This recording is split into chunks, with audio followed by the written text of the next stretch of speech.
country that makes me optimistic that we're gonna win. So if folks are still joining us, throw your name, where you're calling in from, and what you're gonna do between now and the election to make sure Trump is defeated in the chat. This is our opportunity to kind of rally ourselves and get ready for these last 2 weeks, guys. Like, it's game time. This is the final countdown. We're kind of in GOTV in this moment of fighting, and we'll talk more about what the numbers look like. But of course, it's extremely close, and you're all aware of that.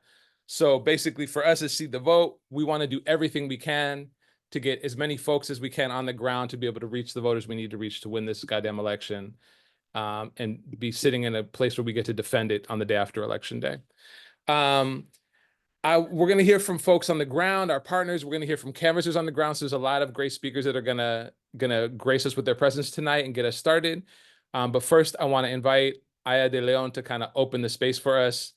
We're so lucky to have Aya kick it off for us. Aya is a novelist and activist who teaches at the University of California at Berkeley. She first came to national attention as a spoken word artist in the underground poetry scene in the San Francisco Bay Area. She's the acquiring editor for Fighting Chance Books, the new climate justice fiction imprint at She Writes Press. And Fighting Chance will publish novels for adults by writers of all genders that tell stories of people taking collective action in the here and now to solve the climate crisis. And Aya is also a longtime friend of mine, so it's really, really great to have you here with us and sharing your wisdom, Aya. Hey, thank you so much. It's a joy to be here. Can y'all hear me? Excellent. And the thing that I didn't put in the chat is that what I'm going to be doing is leading a pod of Black and brown women to Pennsylvania to knock doors next weekend to get out the vote. So one of the other things going on for me right now is that I am the poet laureate of Berkeley. And when See the Vote asked me to write, to kick it off today, this is my latest spoken word piece as poet laureate. It's called November 2024, Writing the Story.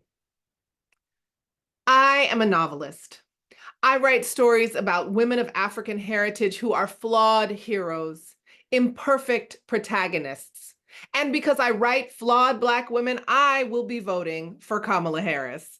I would rather vote for a presidential candidate who was much further to the left, but only in an election that they could win. I would rather vote for a presidential candidate who vowed to cut off military aid to any nation that brazenly used that aid to brutalize families. And I want us to get there in my lifetime. So we have work to do and movements to build and visions of freedom to fight to make real. This is about us. We are the heroes of this story. And in this presidential election, we are not electing a leader. We are electing an opponent. We are choosing the terrain on which we want to fight to build the world we want. And the vote between neoliberal Democrats and MAGA Republicans is simple to me. In the next 4 years, do I want to be fighting for freedom or fighting for our very survival? I want to fight for freedom. I want to fight for freedom in a functioning democracy, to fight for human rights while there is still an infrastructure to support basic civil rights. And as near as I can see, the path to freedom will require at least 4 more years of neoliberalism, which is a bitter pill to swallow, because neoliberalism is also hard to survive, and many do not survive. Many people in police custody, in jail, people in Gaza, people on the front lines of the climate crisis, so many people. But we can't be naive here. We are going to lose people, but that does not mean that we lose hope, that we lose perspective. We need to hold a vision beyond survival with the resources we have, with the power we have. And when it comes to making do without much, I turn to the old folks' ways. Flawed Black women protagonists in my lineage who knew how to work with what they had. In the Black community, a baby girl would be born, and sometimes they would pierce her ears. They had a vision of giving her gold earrings, even though they couldn't afford any earrings, y'all. But they pierced her ears with the hope that someday they would have something golden for her. They would light a match, take a piece of broom straw, burn it to sterilize it, then put it in the ear to keep the piercing open, to stave off infection. Listen, y'all. The Democratic Party is that burnt straw, and MAGA is that infection. The Democrats will try to convince you that neoliberalism is a gold earring, the best earring, that it will dangle like a diamond and catch the light. But we know that the Democratic Party is just a piece of burnt straw. It's not about the lesser evils. We are not electing the evil that we will passively tolerate. It's about the less heavily armed opponent. We are electing the opponent we are going to fight to create the world we want. Many of us are despairing, angry. It's outrageous to work as hard as we've worked, whether it's our organizing for justice or just laboring at the jobs we've held and have so little to show for it. It might make us feel small and furious and like our only power is the power to not participate at all. On the other hand, some of us are excited about Kamala. My anti-imperialist mind warns me against her, reminds me of my political disappointment with Obama. Climate chances missed and children in cages, but for Kamala, my Black girl heart loves her sharp tongue, her Howard University pedigree, her stance for gender justice, and her laugh. I see her as a flawed woman of joy. And unlike my naivete with Obama, I'm ready this time. Our movements are ready. We know we need to keep organizing and let go of our magical thinking about a Black face in a White House. I know she will deeply disappoint me because she represents a party that has deeply disappointed my people for ages. Yes, this two-party system is so broken. Many of us feel betrayed by the Democratic Party, and that's fair, but we can't let our disgust and hurt keep us from our path to freedom. We can't move the nation to the left of the Dems if we cede the power of the government to the Republican far right. In this precarious moment, some of us are flinching for the blow. We are clenching in preparation for the attack. I don't mean contingency planning. I mean post-traumatic stress. We have known fascism, whether it was in our childhood homes or schools or churches or workplaces or in our own relationships. We have known what it was to live under violent dictatorships where we had to settle for subtle or silent rebellion. And we may think that if we survived it before, we can survive it again, but another way is possible. The story is not written yet. You are not a child anymore. Stand to your full adult height and decide to contest for power. Cede not an inch of ground to MAGA. Light this match. Burn that straw. Pierce your hopelessness. Stave off the infection of fascism.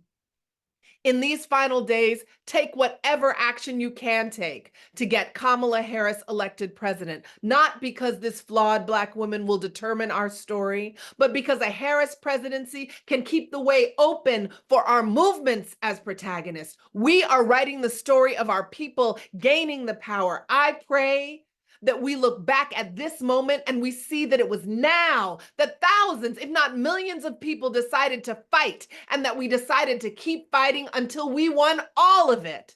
In the tradition of my ancestors, Black women who used burnt straw as a placeholder, bringing the hope of the gold earrings for that baby girl in the future. In the tradition of Black women who spent their lives working to make their dreams a reality, let us use this burnt straw strategy to elect the set of conditions in which our movements will do our work to make the changes that we know we need to make in climate, in racial and gender and economic justice, in international human rights. We don't have a lot of time, but these are changes that we can make. So that's my provocation to you. 2024, vote burnt straw.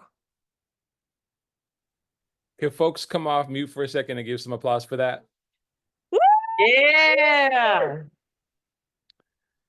Thank you so much, Aya, for kind of grounding us in our vision and kind of our desires for the future, right? We're in this moment of grinding, but I think we can never lose track of what we're here for and what it is we're trying to fight for and the kind of change that we want to see. And at best, this is a step in that direction. And we know that the fight is much bigger than this one election, right? And there's so many other pieces that are at play. But I super appreciate that grounding. Gracias, Boricua.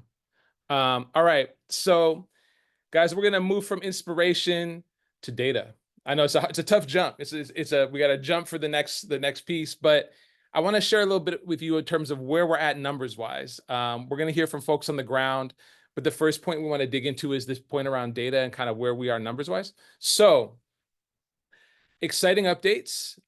It is October 22nd. I don't know how many days are left, but it's about 2 weeks. Was it 2 weeks today, right? And to this point, we've knocked 165,000 doors. So give yourself a round of applause if you've knocked some of those doors. There are 4,300-ish shifts completed, and we've had more than 34,000 conversations with voters on the doors so far this cycle. That said, our biggest days are still in front of us. So even with only 2 weeks in front of us still, expected future shifts are 7,607, and that number is still going up day to day. And if we go out and knock those doors and hit an average number of voters around 40-ish 40-ish doors per shift, that's another 300,000 doors that we're expecting to hit between now and election day, right? And the numbers each weekend keep increasing, right? So in last weekend, we had in the ballpark of 1,000 doors that we hit over across all the different sites over the course of the weekend, a little bit less than that. And we're seeing surging numbers on the ground. So a couple of things that I would lift up in terms of what we're seeing from the ground. Those are see the vote numbers. We're trying to knock 500,000 doors. We want you to be a part of it. But a couple other like snippets from the ground. We're going to hear from partners in terms of where they think that things lie in terms of the specific races they're involved in. A couple points I would lift up. One is we're seeing really, really high levels of canvasser turnout in Nevada, in Philly, and in Milwaukee. So much so that some of you might have noticed in Nevada, we actually closed weekend signups for a period of time and have reopened them for the last weekend of the cycle. But we are knocking doors with Unite Here in Nevada that they haven't knocked in the last decade, right? The level of turnout is that high. In Philadelphia and in Milwaukee, we're seeing across with the groups that we're working with, Working Families Party, APIPA, Surge, and Unite Here, that not only are those groups knocking tons of doors, but all kinds of other groups in the community are knocking so heavily in Milwaukee and Philly in particular that we're having conversations with the state table and with our partners about where are we most needed, right? How do we get to more outlying areas in some of these places, the doors that aren't getting hit, to kind of expand the reach because the turnout has been so high in terms of canvassers, right? So that's great news. But also the bigger context still is that this election is hellaciously close, right? And I'm not telling you anything. You know, the stuff that I've been reading, which I feel like is a good reset for me mentally, is that if you're 1 point up, if you're 1 point down, if you're 2 points up, if you're 2 points down, it's a toss up, right? Most recently, looking at Nate Silver's estimates, he was saying Pennsylvania was a dead heat, right? Which kind of emotionally feels a certain kind of way, but I think we should all kind of resign ourselves to the fact that right now we're living in the margin of effort, right? This election is too close to call, and it's now the moment to go all out, basically. Any steps that we can take, any pieces that we can move to try to get more folks on the doors, to reach more folks, to turn out our networks, to donate, kind of all of these different pieces.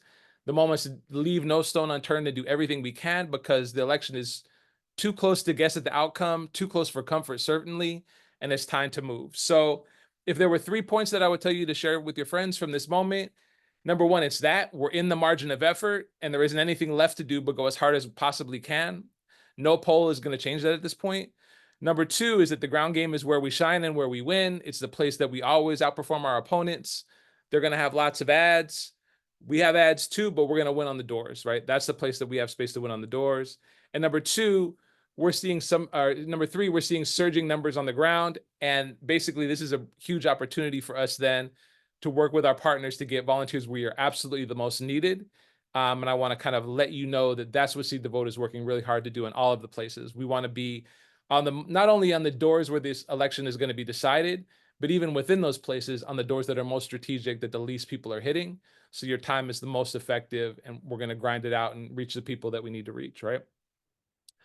So those are numbers, but I kind of want to pivot to stories, right? So we're graced right now by having a number of our key partners join us to kind of be able to share a little bit from their perspective on the ground.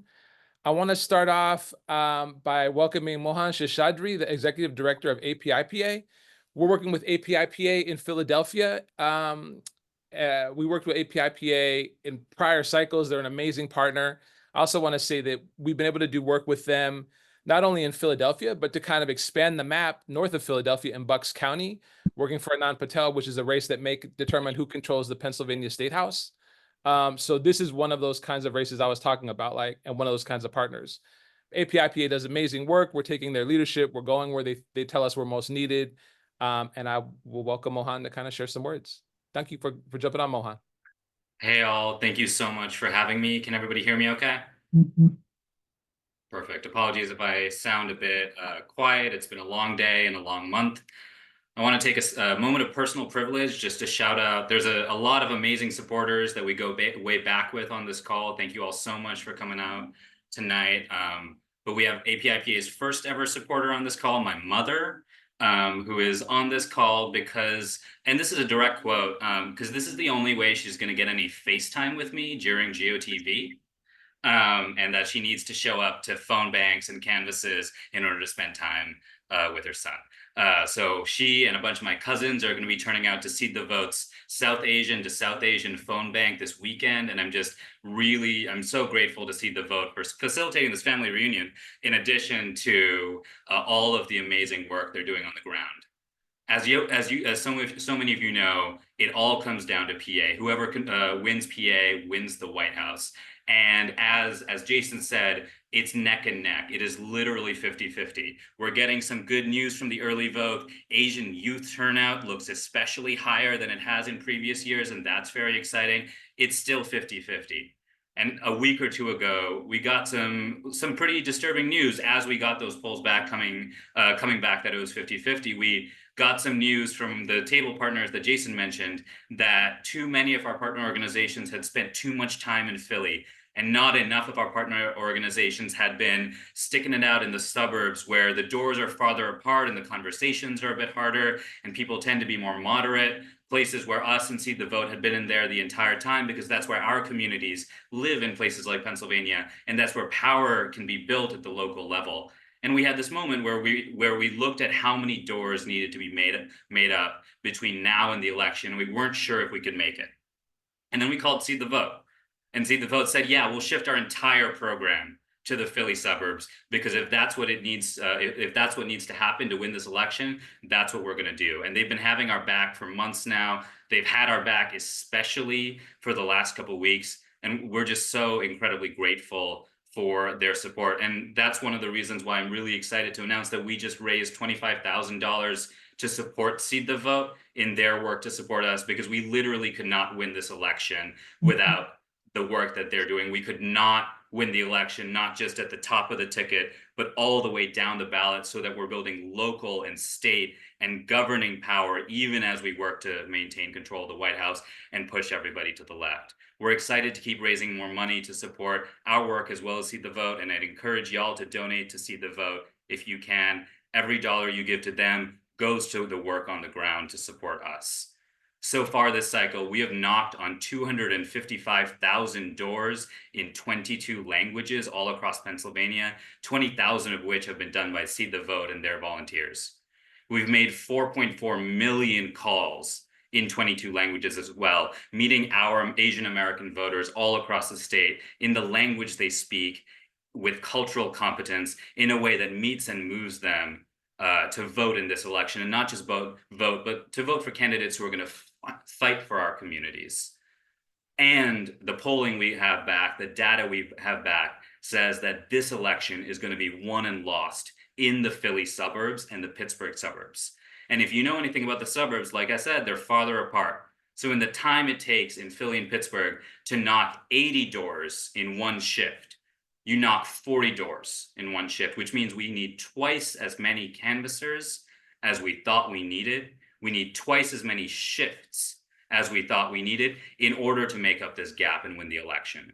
So if you're worried about the election, if you're looking at the polls, if you've only signed up for 3 shifts rather than 4 shifts, or 3 days rather than 4 days, I'd really encourage and ask you to take out that extra shift, take out that extra packet, knock those extra doors, because there are votes to be made and votes to be gained and power to be built and one suburbs. And that's where APIPA and Seed the Vote are concentrating our program. That's where working class and middle class Asian American voters who are getting hit with an untold amount of misinformation and disinformation from the right wing, especially in language, live.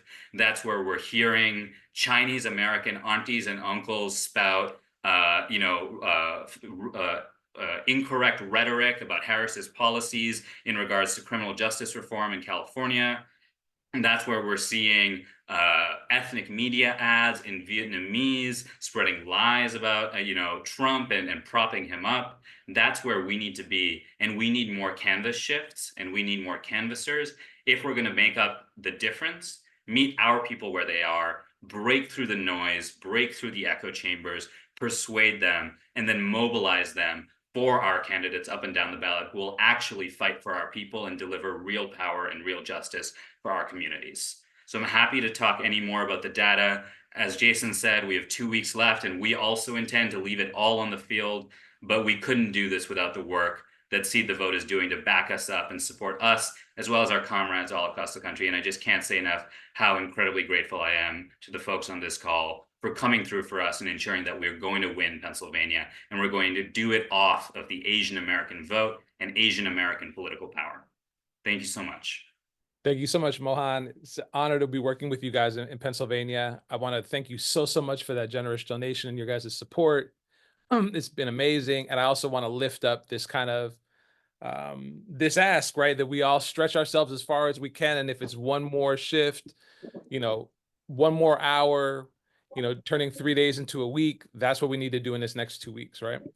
I want to ask our next partner to speak. I want to welcome up Maxwell Love, the political director of Wisconsin Working Families Party.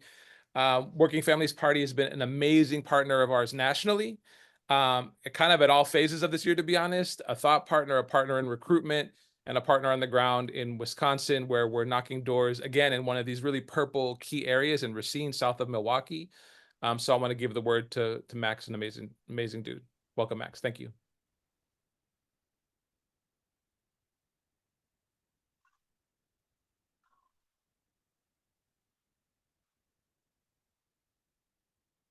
Can't hear. Yeah, my sound is weird. My sound is weird. Maybe he's muted. Yep. Can you hear me now? Yes, go. You're good. Okay, sorry about Welcome, that. Max. Yeah, most people aren't like us. They're not living, sleeping, breathing, eating this stuff, right? I mean, believe it or not, some people literally wake up on election day and they're like, okay, who am I going to vote for? And they think back to a conversation that they had with one of the Seed the Vote canvassers. I can't tell you all how impressed I am with Seed the Vote. The operation has been so smooth. It's one of the single greatest things that's happened to us, Working Families Party in Wisconsin, this cycle. Like, I have to shout out our staff, Calder, Mike, I see that Calder's on, David, who is here, Jason, Dylan, Nana, everybody for making this possible. Like, literally, y'all, I saw somebody in the chat who's doing logistics, like getting canvassers to Wisconsin. Every job is super important, and I just thank you all so much. With Seed the Vote, we've knocked over 20,000 doors this cycle. Our total program is like 230,000 doors, so nearly 10%, if not more than 10% of our program. The conversations have been so top notch. Like, I get to go to the debriefs. I am blown away by the persuasion that's happening. So there was this like conventional wisdom at the beginning of the campaign. We couldn't persuade voters on the economy. Like, we felt like it was going to be really hard in this economy to talk to working class voters or talk to really any voters about the economy. And then I would go to the debrief and I would listen to the Seed the Vote canvassers in the canvas, and I was like, wow, that is just some of the best persuasion that I've ever heard. People were sharing personal stories. People were sharing facts about Kamala and her positions on the economy, and they were really going like toe to toe with what I felt like was a challenge that we were facing. And after seeing Seed the Vote over the past couple months and just the strength of the conversations, I've just been totally blown away by how great this operation is. We would just not have the same efficacy with our conversations if it weren't for Seed the Vote. Not to mention, y'all have the best flag. That's why I'm wearing the hat. But I love it. It really connects with me. And today I would be remiss not to mention that it's the first day of early vote. We saw massive lines in places. Obviously, lines aren't great for voters, but it shows the enthusiasm in some of our core municipalities: Milwaukee, Madison, Racine, Kenosha. And that enthusiasm is there, and I'm super excited to finish up the cycle with y'all. I don't want to spend any more time. Got some great other partners on the call. We're just super excited to be doing this work with you. And Jason, thank you for everything you've done to help make this possible. No, thank you, Max, and thanks to Working Families Party. You guys have been amazing. The race again in Wisconsin is extremely close. I think we're seeing in Wisconsin, like a lot of places, the race tighten. So we're really, really excited to be doing this work and to be expanding into new areas, being able to kind of open new ground, and hit those harder doors. So appreciate you, Max. Next, I want to welcome to speak Susan Minato from Worker Power in Arizona. Susan's the board chair of Worker Power and co-president of Unite Here Local 11. I don't think it's an exaggeration to say that Worker Power, Case Action, Local 11 won the state of Arizona in 2020 for Biden and saw Trump's defeat in such a narrow win with huge numbers of canvassing operations in the middle of a pandemic. So a huge leader and movement vet. Very gracious to have your presence here. Thank you, Susan. Thank you. Thanks for having me. Well, we won it in 2020 with you guys. So, and we're going to do it again this time. So we are running the operation on the ground in Arizona, as Jason said. Unite Here International in general has a campaign that is in Pennsylvania, Nevada, and Arizona. So I'm helping to run the Arizona section. And then we are hitting mostly about 40% the white suburban vote and about 60% low propensity people of color. So far, I believe there are 660,000 votes in at this time, though the expectation is that there's going to be about 4 million voters that vote. We have done so far we have definitely done the biggest campaign we've ever done.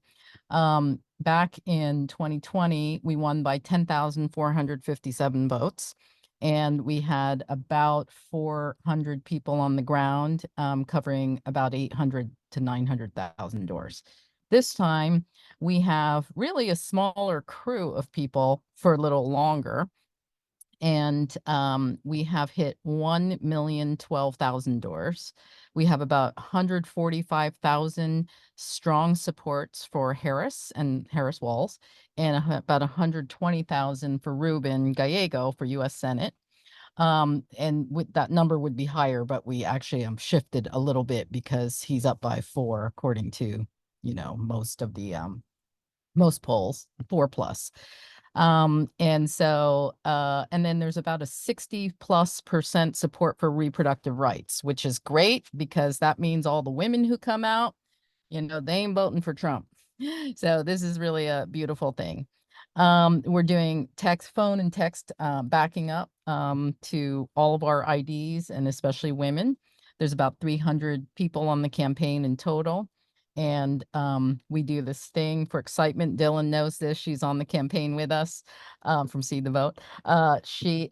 What we do is we go to the voter and we, really push them to vote, especially those low propensity people, and ask them to, fill out their ballot right there. We take a picture of them. Sometimes we take a picture of us with the ballot in hand. We don't touch the ballot, but in hand. And so we have about 2,000 pictures right now. And so that's really cool. And it gets everybody excited because they're, having a big competition with each other. But we are super excited.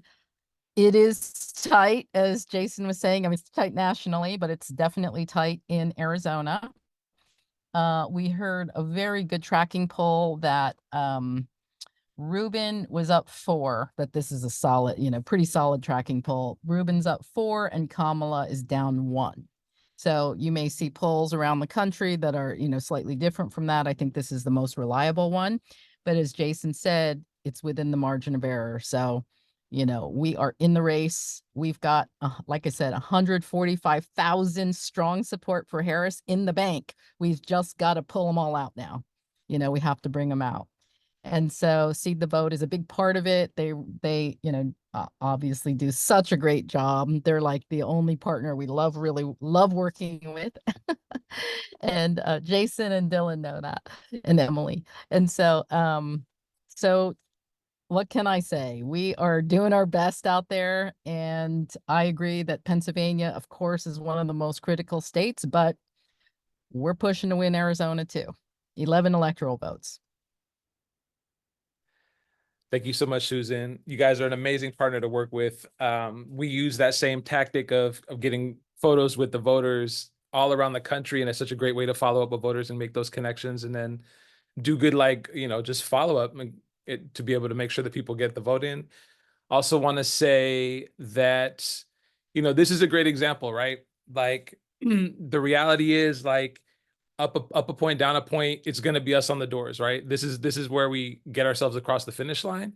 And it may be that Pennsylvania is essential, but also, like, I think if we win in the state of Arizona, Trump's chances of winning re-election drop below 10%, right? So there's a huge opportunity in Arizona to be a part of this massive operation that's really getting the job done, and that really, like, tilts the scales in our direction, right?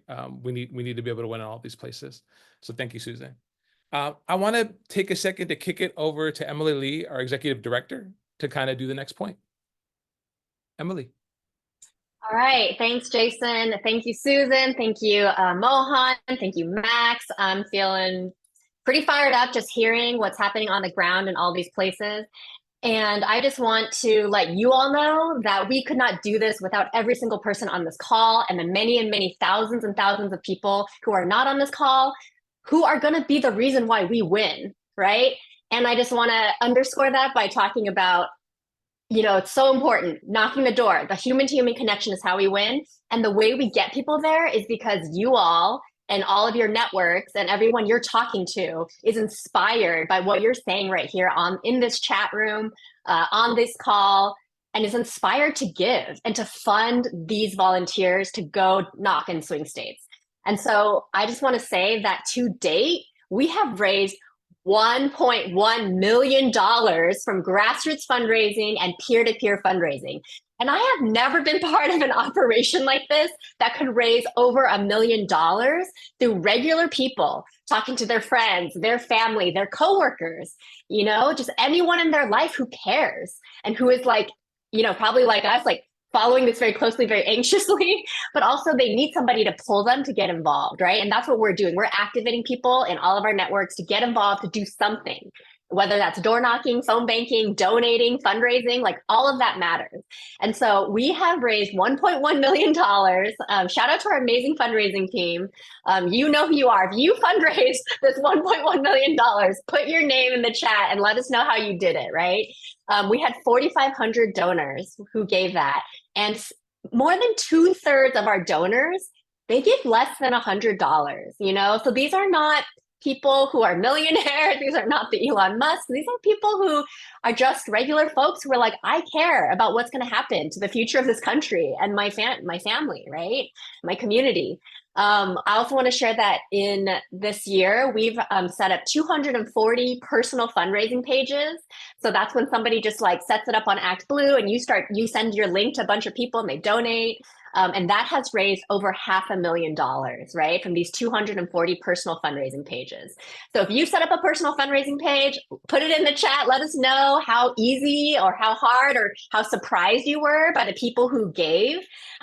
Because we know that people give when it's friends and family asking, right? It's not because me or some organization that they don't know in some state that they've never been to. It's because us, right? The people who are doing this work are vouching for it and saying, this is effective, it's real, it's happening, it's personal, it's inspiring. So I just want to say I've been very inspired to be leading this organization with all of you all to raise this money, to get people out there, because it's so true.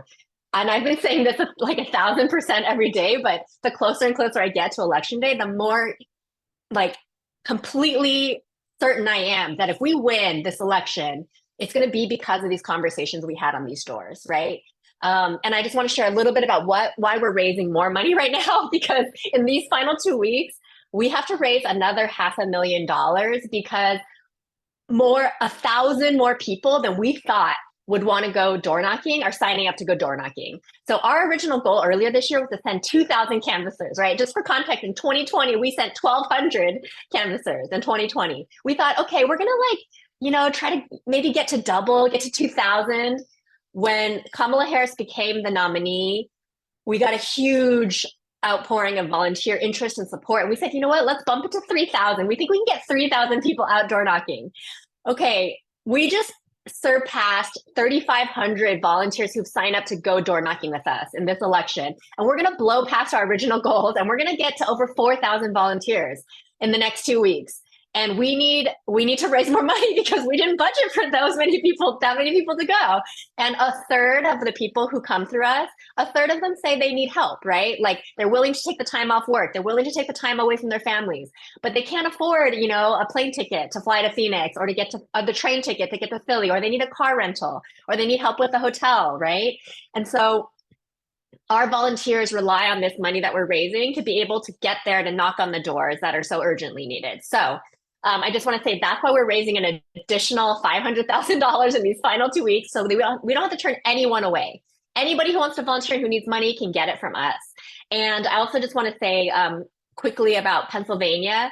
Shout out to Nana, our amazing field manager, and all the team leaders and volunteers in Pennsylvania, because our partners told us we needed to hit those suburbs. And so we set up an operation in a matter of days. And we now have, I think, 700 shifts filled, close to 800 shifts filled of volunteers who are going to door knock in the suburbs of Chester County. So thank you if you decided to switch and you said that, yeah, I'm willing to drive, I'm willing to get an hour and a half away from Philly to knock these doors. This means that we now have to fundraise to cover the cost of this additional pivot because we're being responsive on the doors. So all to say, we are asking people to dig deep, to reach deep, not just can you do an extra shift, can you stay an extra day, but can you dig deep into your pocket? Can you personally give another donation in the final 2 weeks so we can get everyone there who needs to be there? And I just want to share a few stories of people like a young person in Oakland who had their bat mitzvah about 2 months ago. And she gave a portion of the money she received from her bat mitzvah to seed the vote, and she dedicated it because she knew that it was so important to, elect Kamala Harris and beat back MAGA and the far right. And she, decided to do that with her money.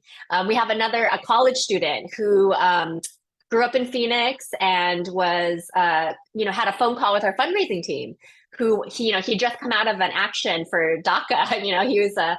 He's an immigrant, and he was doing a rally with United We Dream, and he had just finished the action. He was on the phone with our fundraising team, and he said he's excited to go to Arizona and keep it blue, to go back to his hometown, but he needs financial support to get there, right?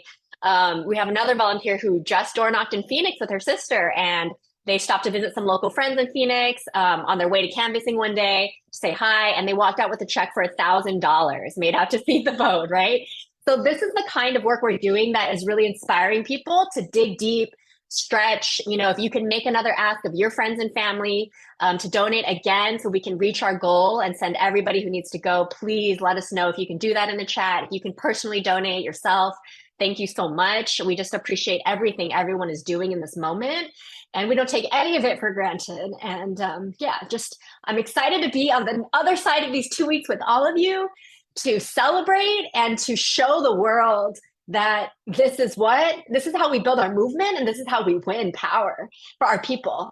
So thank you so much. Thank you, Jason. I'll pass it back to you.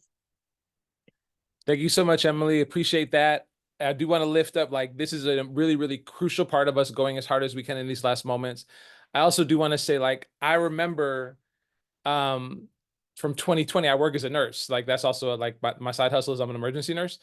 And there's so many other folks that are in our networks that are worried about these same issues, that don't have a place to plug in. And some of them are down to get on doors, and some of them want to support in other ways. And I remember in 2020, there were people who were trying to figure out all kinds of different ways to be involved. And for some folks, making donations to support other folks getting on the doors is something that actually is something they feel really excited about and they feel good about. So it doesn't have to be awkward. We have a team that will support you in making those kind of asks or reaching out to your networks, but definitely we want to be able to lift that up is something that people is going to be crucial for us to knock the doors we need to knock.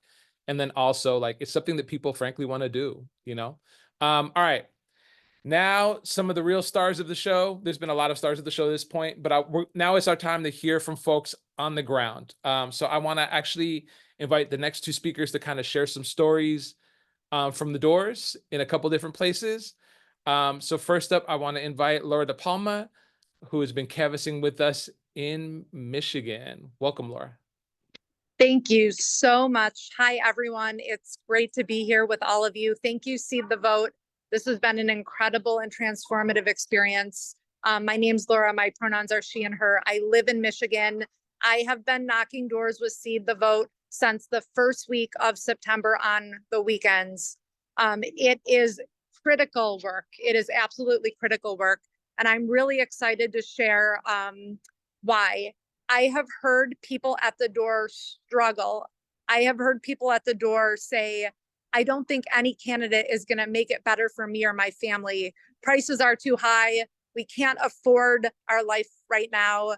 We're really just trying to get by. I've heard people say, I don't know what to believe. I'm tired of all the attacks. I'm absolutely devastated by what's happening in Gaza.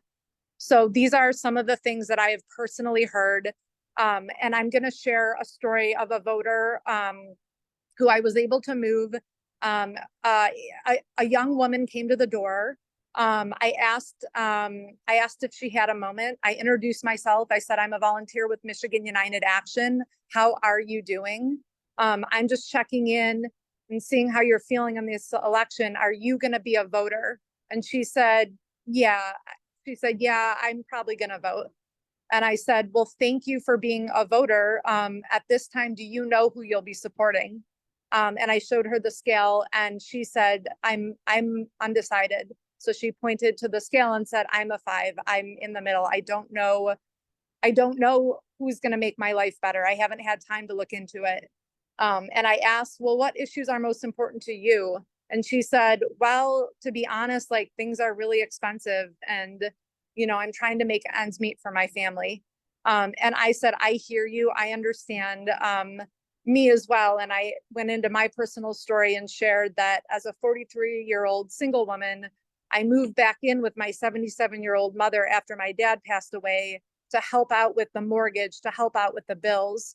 I've never been able to afford a house of my own. So I'm living with my mom to help, you know, both of us be able to help each other out. And my mom's going to need long-term care. And I shared that I truly believe Kamala Harris's plan for an economic, for an opportunity economy to really help middle class and working class families to make sure that we don't have to be taxed and to make sure that Medicare can afford to cover in-home caregiving services for seniors and older adults, and shared more about the child tax credit and asked her how that all sounded to her, asked her what she thought about that. And she said, I hadn't really heard all of that before.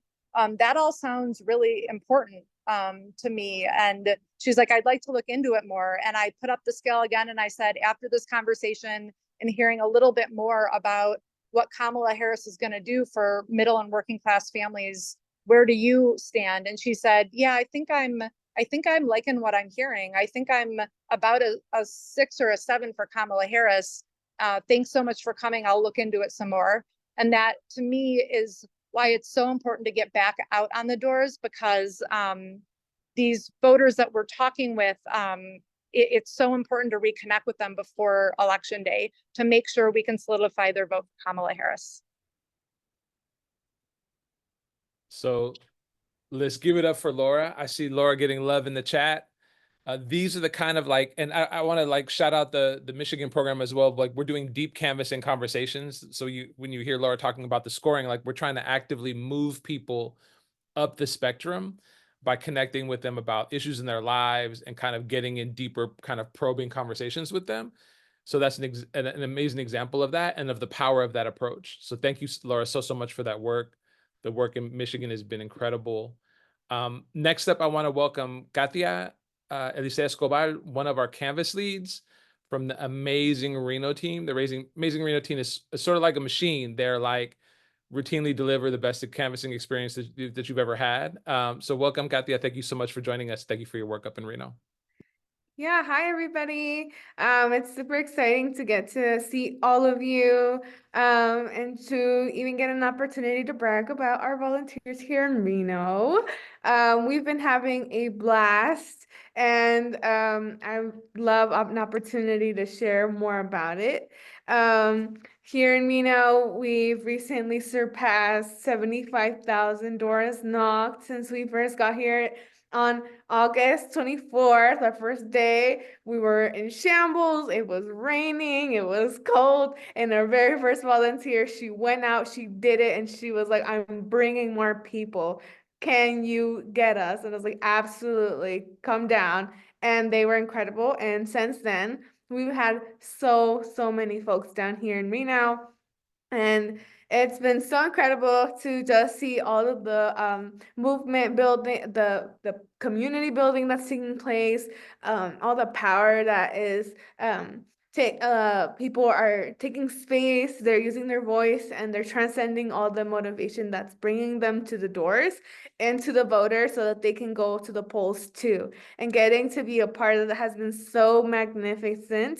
We recently had a pod that had some very young change makers in the group who made us some very cute comics about their experience out on the doors for the first hours that they were out there with their parents. And I thought that was absolutely adorable. And I wanted to show you all. But in addition to that, we recently had 120 individual folks, not including our branch. We had a launch from 2 different locations this past weekend. We have been receiving so much overwhelming support from folks, and they recently got to go door knock in Carson City because Reno is continuing to have so much and of abundance of support at the doors for voters. And we were like, hey, let's go talk to even more folks that really need it. And we were welcomed with such great folks out there. They were so happy to see our canvassers out there. And we had our volunteers requesting to go there again and again and again. And we have continued to send them there. They're having a really good time. And so now that we're officially in GLTV, we're making sure that we're able to support folks of all kinds of them places. And so we had the Disabilities and Allies pod come down, and this group was absolutely incredible. And they were able to support folks that were in senior facilities, skilled nursing facilities. They were able to make such great connections, and they were so grateful that See the Vote was able to make it happen so that they could come have this experience. And I think that's one of the most recent experiences that's really just moved me so much, because I just love getting to be a part of this. And so I'm super excited that you all are just open to supporting us even further to make it happen so that more folks can come down into other cities as well. It's so fun. Everybody is so pumped. We sang happy birthday to Kamala Harris. It was super loud. The walls were shaking, and folks went out there super pumped, super excited. Like, yes, finally, folks can go vote early, and made sure they got all the questions asked so that we can prepare moving forward. And I just can't wait. Like, it's incredible. It's only been a few days and people are on fire. And we're going to see even more of that on the 26th, on the 1st. These upcoming weekends are insane, and we would love to have more people down here. And so with your help, we can definitely make that happen. Thank you so much, Katia. And folks can see doing amazing work. Like the way you get to 75,000 doors, which is amazing, is having 100, 200, 300 people showing up. They're like not only fielding routinely like 100, 150 See the Vote canvassers, but then 100, 200 union canvassers at the same time, right? And these and kids with whom they're doing drawings. It's amazing work, right? Like so much love for the Reno team. You guys are doing a fantastic job. The last story from the ground, from a different part of the ground, is Melanie Haviland, who's down in the trenches with the fundraising team. Melanie. What you got for us? Can you hear me? Cool. I wanted to tell you a little bit about my journey with Seed the Vote fundraising, and I hope everyone is as excited as I am. This call has been really great for my spirits. I was involved with Surge in the beginning of the year. They sent out an email saying, please get involved in defending the squad, go canvas. And I thought, okay, I might be able to do that. So I went to Pittsburgh to help Summer Lee win her primary there. And it was Seed the Vote that was organizing the volunteers. And frankly, I've been canvassing for like 35 years. It was the best electoral canvas experience I've ever had. And I was just so jazzed afterwards. And Andrea, who some of you might see on the screen there, she asked me, hey, would you do some fundraising? And I thought, yeah, this is absolutely what I want to support. So I mean, I know everybody comes from a different perspective, and maybe you've done fundraising before, maybe you haven't, but even if you haven't, it's really not that hard to do because it's just a matter of asking. And I like to just focus on what I can do. So I can make the ask. The other person can say no, they can ignore me, whatever. But if I'm focused on what I can do, then that's all I need to worry about. And I really think that action is the antidote to despair and anxiety. And a lot of us are, trying to manage our anxiety right now. So if you take some action and just get the word out, ask other folks if they can join, if they can make the donation. What I've done is I have asked folks, and I've asked again, and I've asked in every circle that I'm in. Wherever I am, I'm talking about this. And to the point where I don't know who's going to give. I was mentioned it in a Facebook group of middle-aged women that I'm part of, and a woman who I don't know at all gave $500. Like, you just don't know who might be able to support this. And it really is something that helps everyone soothe their anxiety, because folks who can't canvass, which I absolutely think is the number one thing that we need to do to change the results of this election in our favor, the folks who can't canvass want to support those who can. So by fundraising, you're actually helping them get involved and make sure that they, like us, have no regrets on November 6th. Like, absolutely no regrets that we could have done more. There was one more door you could have knocked, or there's one more person you could ask for a donation, or there's one more donation you could have made yourself. No regrets. So I hope you would join me in fundraising. And then, yeah, I guess I should mention my own pod. We have a pod going to Arizona. We have about 70 people signed up. Several of the folks in the pod are fundraising, and we've raised over $17,000 so far. We're going to keep going. Thank you. Thank you so much, Melanie, for that work. Guys, I want to point out, I'm like seeing this on the side, that we have raised more than $5,000 just on this call so far. So thank you so much, everyone, for your generous support. Look, guys, we're coming to the end of our program, but there's no other way to say it. We need you and your people on the ground for these last 2 weeks, right? We need you on the ground in Pennsylvania. We need you on the ground in Arizona. And we're down as Seed the Vote to do everything we can to get you there, right? I think that's obvious. I think people have been saying it in the chat. How can we get you on the ground? What can we do to support? If you're going to go, can you bring your friends with you? How do we leave it all on the field, right? How do we do every single possible thing we can in these 2 weeks to know that we've gone as hard as we can, because it's so, so close. And that's what's really needed from us in our movements at this moment, right? So we have to win as strongly as we can, right? We can't squeak out a 270 victory, right? Like, we need to be able to win in multiple states. We need to be able to win the Senate. We need to be able to win the House. Like, there's so much on the ballot. We need to be able to win abortion rights in Arizona. Like, we're talking about top of the ticket so much, but there's a million places that we're trying to make big interventions in this election. And we really, really want to come through and see that these things happen, right? So what more can we do? I think I would ask you to take a second and ask yourself, like, what more can I do in these 2 weeks? Who more can I talk with? What other person can I go to? Like, every single thing that we can think of to try to move things forward. And for us, again, like, Canvassing is primary. So if there's any way you can get on the doors, talking to as many voters as possible over the next 2 weeks, and being sure that people who forget sometimes get those ballots in, and being sure, like we heard with Laura, like people who aren't really sure, that we can convince them. That's it, right? And then even then, at 8 p.m. on election night, I had a dream about 8 p.m. on election night like 2 days ago, y'all. I was like, and it wasn't a stress dream, so that was a good thing. I don't know that I would say it was like a happy dream, because it was clear we didn't know the outcome yet, but it was like I was dreaming of it already. But our work won't be over, right? We're already asking volunteers who are on the ground to, like, in key states, to stay with us. We might end up doing ballot curing, right?